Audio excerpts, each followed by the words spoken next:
آج اللہ کہتا ہے کہ ان کو کہہ دو، اعلان کر دو پوری دنیا میں، قل اطیعوا اللہ والرسول، اطاعت کرو اللہ کی اور اس کے اس بندے کی جو اللہ کے قانون قرآن کے مطابق آپ کے فیصلے کرتا ہے۔ اطیعوا اللہ والرسول، آج ہم اطاعت نہیں کرتے اس بندے کی جو قرآن کے مطابق فیصلے کرتا ہے۔ اس بندے کی یہاں لکھا ہوا ہے اللہ کی اطاعت کرو رسول کی، اور رسول سے مراد حضرت محمد صلی اللہ علیہ وسلم ہے، کوئی اور بندہ نہیں ہے۔ یہ عثمان صاحب کی بات ہے، عثمان صاحب کہتے ہیں کہ یہاں آپ کی آگے بات کرتے ہیں، آگے بات کرتے ہیں، رسول اللہ علیہ وسلم کی اطاعت آپ ریپیٹ کر رہے ہو اپنی بات کو، یہ بات کرتے ہیں نا اس پہ۔ عثمان صاحب کہہ رہے ہیں کہ یہاں پہ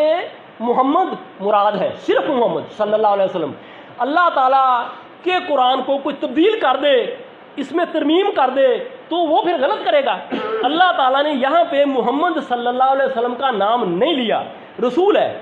سفیر ہے، ایمبیسڈر ہے، اللہ کا بندہ ہے۔ یہ قرآن قیامت تک کے لیے ہے، اور محمد صلی اللہ علیہ وسلم آج ہمیں موجود نہیں ہے۔ قرآن صرف عرب والوں کے لیے تو نہیں ہے، قرآن تو پوری دنیا کے لیے، کیا ہمارے بعد جو لوگ آئیں گے ان کے لیے بھی یہی قرآن ہے۔ جو بندہ اللہ کے حکم کی طرف بلاتا ہے، جو بندہ قرآن کی طرف بلاتا ہے، وہ مراد ہے۔ محمد صلی اللہ علیہ وسلم کی زندگی میں محمد مراد تھے، اس کے بعد ابو بکر آ گئے، عمر فاروق آ گئے، اس کے بعد بھی لوگ آتے رہے اور قیامت تک لوگ آتے رہیں گے۔ یعنی یہ ہے مجھے طے کرنا ہے کہ میں نے اطاعت پی ٹی آئی کی کرنی ہے یا پی ڈی ایم کی کرنی ہے یا کس کی کرنی ہے، یہ مجھے فیصلہ کرنا ہے، اور مجھے فیصلہ کرنا ہے قرآن کے مطابق۔ اگر تو قرآن یہ اجازت دیتا ہے کہ میں نواز شریف کی اطاعت کروں تو پھر ٹھیک ہے، نہیں اجازت دیتا قرآن یہ، لیکن مجھے آج زندہ اللہ کا بندہ چاہیے نا جس کی میں اطاعت کروں، جو میرا امیر ہو یا میں کسی کا امیر ہو جاؤں۔ تو ہم نے اپنے صادق آباد میں، پورے پاکستان میں یا پوری دنیا میں ایک لیڈر مقرر کرنا ہے، اور اس کو رسول کہیں گے بھی، وہ اللہ کا بندہ ہوگا، وہ اللہ کا پیغام ہم تک پہنچائے گا۔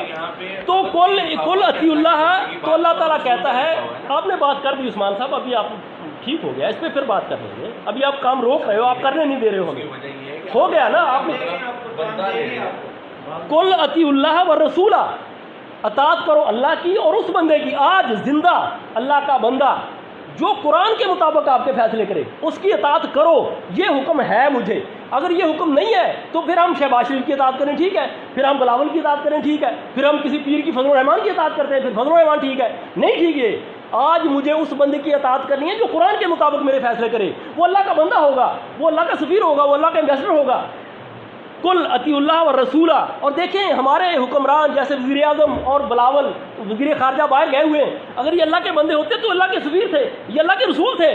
اللہ کا پیغام لے جانے والے تھے۔ وزیر اعظم پاکستان شہباز شریف جب آج لندن گیا ہوا ہے، کامن ویلتھ میں میٹنگ میں کانفرنس میں خطاب کر رہا ہے، اور وہ شہزادہ شاہ چارلس کی تاج پوشی میں بیٹھا ہے، اگر وہ اللہ کا بندہ ہوتا تو اللہ کا رسول اللہ کا پیغام لے کے جاتا، وہ اللہ کا پیغام نہیں لے کے گیا، وہ اللہ کا رسول بن کر نہیں گیا۔ اگر وہ اللہ کا رسول بن کے جاتا تو قرآن لے کے جاتا، اگر وہ اپنی خواہشیں لے